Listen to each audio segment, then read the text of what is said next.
Then the procedure to do it was very interesting because I had to write, so everybody said to me, listen, we know that you think that you can do all sorts of stuff, but you will never shoot a film in Jordan, even if there are diplomatic relations between Israel and Jordan, there is a peace agreement.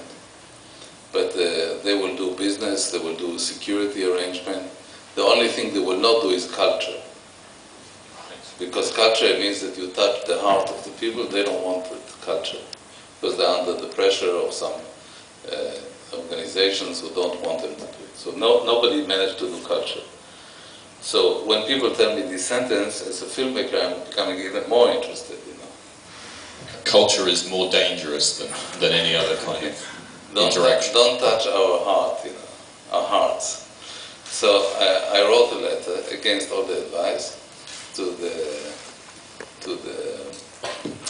there is a film commission in Jordan. I said, I'm this and this, and I'm considering making a film in Jordan. Would you accept me for a meeting? And this took 3 or 4 weeks. I didn't get any answer, and finally I got an email saying, you're invited at this day to come to Amman and plead for your project. So I took the car again and I drove to Amman, because it's really interesting to see the change of the landscape. So, and there was a film commission directed by a woman, intelligent, and she said, okay, Amos Gitai, we saw your films, we ordered some by Amazon, and we think you are an interesting guy, so what is your idea, what's your project? So I told her, and there was the entire committee, I told her, since you have been very frank, I'll tell you what I will not do.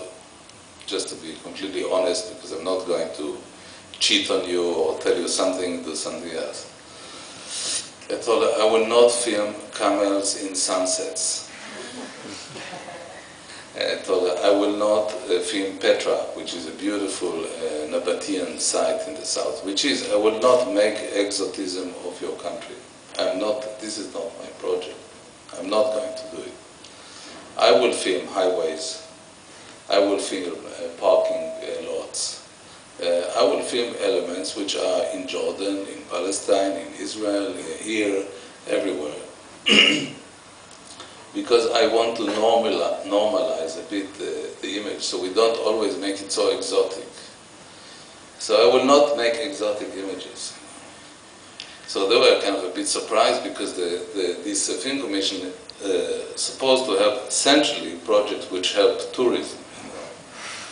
So then she said, okay, they kind of digested it, we'll give you an answer. I went back again a few weeks, and then I was surprised. I was invited, you know, against all the advice. That's why I'm saying never stop trying to do something when you have really an idea, you know.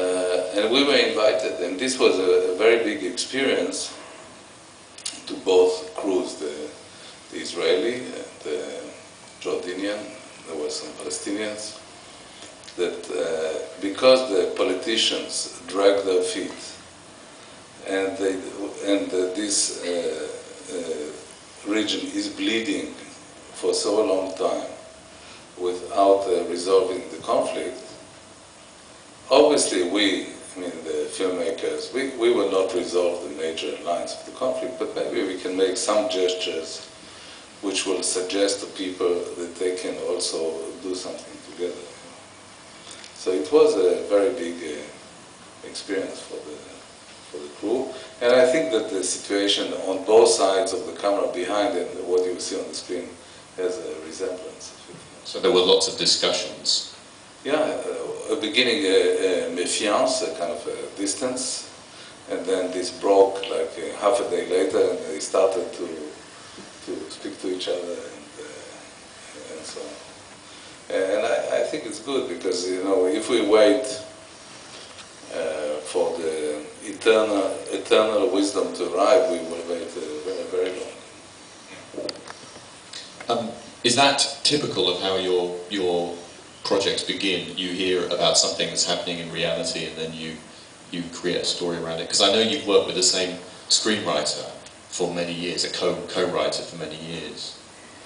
I think each really project have its own biography, and now I said to Jan yesterday, there is a really interesting book which was published in France by Gallimard, by a very good publisher, and they invited the three of us to make a book together about the process of the beginning of a project.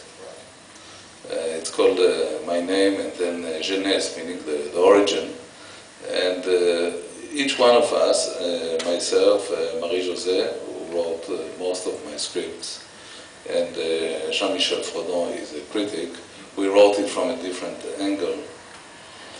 And I really think that I like to work with people which not necessarily from my culture, because I think this is the world that we live in, and we have to find ways to communicate.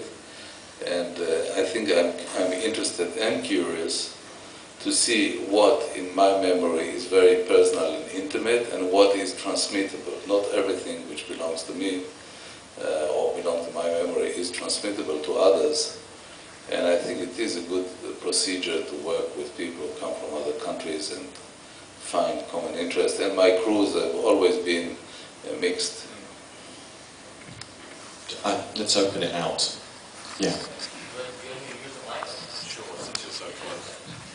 Hi, good afternoon, Amos. Welcome you to Singapore. I have two questions. My first question is, as a director, what are your challenges being a director? And my second question is, what is the most challenging film that you have ever made and created? Thank you. I don't know, because I've been asked many times to list my film like the best of and so on. I don't like to do it, because it's true that I have good relations with them. This is the hardest film to make. The hardest. I don't even have I don't want to take all your time until the evening, because I've done several films, as you know. But I think that each one has a particularity. Sometimes, let's say, Plutarch, which was shown the first time, was the environment that I did. It was quite safe in France and so on, but the relations with the people who ordered it was challenging, and I needed to find ways to... I think that the main thing in each work that you do is to find ways to achieve the project, to achieve a coherent project, and not to be disarrayed. So I think that we need to be pretty good strategists, we filmmakers, to do it.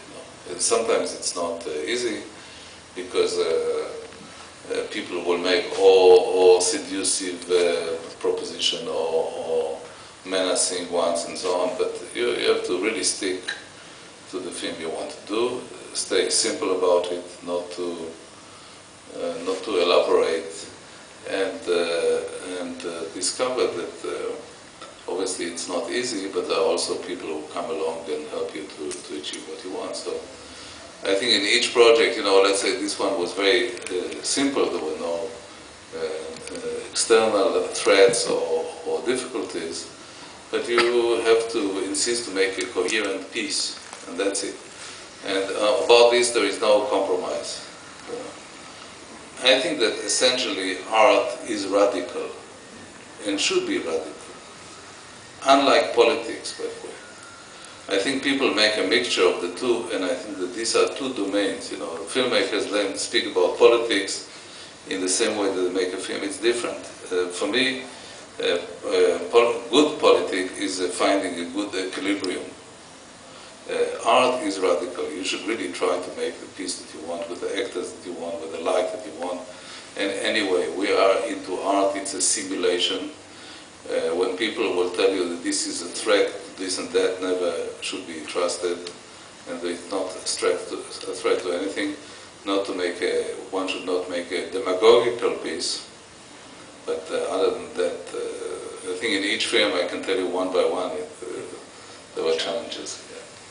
Out of interest, were the three films in the Border trilogy, were they distributed in Israel?